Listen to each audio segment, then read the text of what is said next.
Já perdeu também, bateu na madeira. Aí, dentro desse contexto, se um pecado não necessariamente ou não faz a gente perder a salvação, um suicida pode se salvar? Então vamos lá. Porque tem gente que bota esse versículo e não tem, né? Os suicidas não herdarão o reino do céu. Não tem esse versículo, Não, né? não tem. Então, quando a gente pensa em suicídio, nós estamos falando de diversas coisas diferentes, né? Então, o que acontece? Você tem, curiosamente, muitos textos na Bíblia de pessoas escolhidas por Deus, que andaram com Deus e que pediram para morrer. Talvez os exemplos mais assim significativos que a gente pode lembrar, você vai ter, por exemplo, Jeremias falando: maldito dia em que eu nasci. Por que ele está odiando o fato dele estar vivo? O próprio Jó diz a mesma coisa, né? Maldito até o dia que foi contar para minha mãe, né? Anunciar, né? Por que eu não morri no ventre materno, né? Você vê Elias dizendo para Deus, né? Deus, mata-me agora, tira a minha vida, porque eu não sou melhor do que os meus pais. E você vê Jonas, depois de Deus perdoar Nínive, ele fala: melhor é morrer do que viver.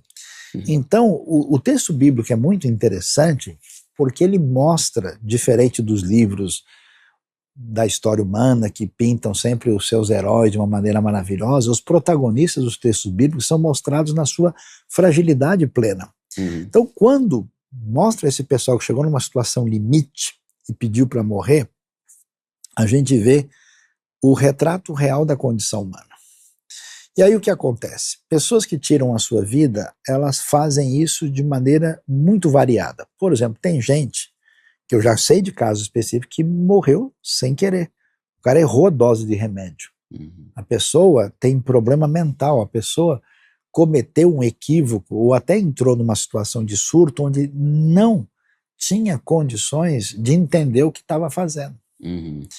Há pessoas que passam por um processo de dor tão fora de si que, na verdade, eles não estão nem querendo tirar a vida, eles estão querendo aliviar a dor e não têm a devida percepção do que estão fazendo. E existe suicídio causado por um caminho de afastamento de Deus, de pecado e de maldade.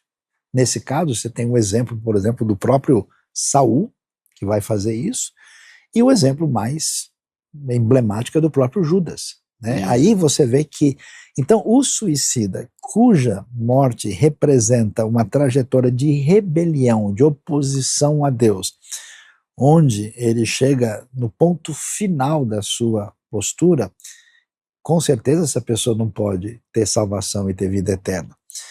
E eu conheço pessoas até que passaram por uma situação de ameaça assim, até por estarem sob domínio de forças malignas, de poderes do mal, né?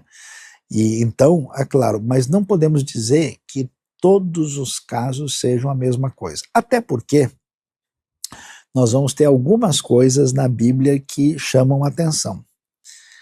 Dentro dos casos de pessoas que, vamos dizer, provocaram a própria morte, além do Saul e além do próprio caso do Judas, nós temos a história de Sansão.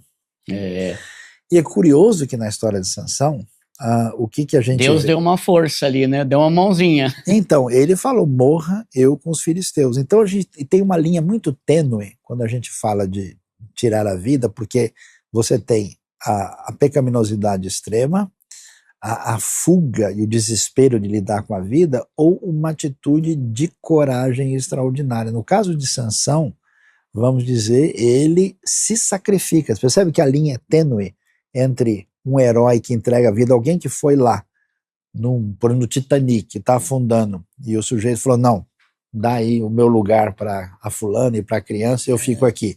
O sujeito se suicidou, ele vai estar condenado porque ele não aproveitou a oportunidade. Então a gente tem que tomar um cuidado muito grande. E, para a gente ir mais longe ainda, quando você lê lá João 10, 18, Jesus diz o seguinte: ninguém tira de mim a minha vida, mas eu a dou. Eu entrego.